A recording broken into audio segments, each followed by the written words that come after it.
توی این ویدیو میخوایم طریقه راه اندازی و استفاده از دستگاه قلیم شارژی اوکا رو ببینیم. خب آقا این یه شاسی داره، اینو بلند میکنید اینجا آب میریزیم از این نیم هلاله. بعد اینو میذارین روش، این نقطه با این نقطه فیکس میشه اینجوری. خب این توتونش، این قسمت بالا اینجوری بازش میکنید، این توتونش رو باز میکنید، پایینش برچه است، بالا برچه است. این بازش کنم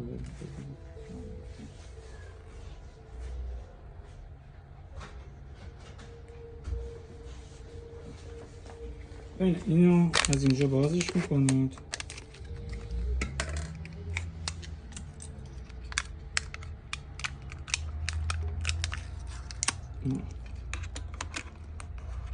این اینجا هم باید فیکس بشه. این برآمدگیه برای اینجاست، این دوتا برآمدگی هم برای این قسمتشه. میذارید روش، درشو میبندید. این شلنگش قسمت بالاش میخوره همینجوری صاف اینجا، این که صافه باید بالا باشه.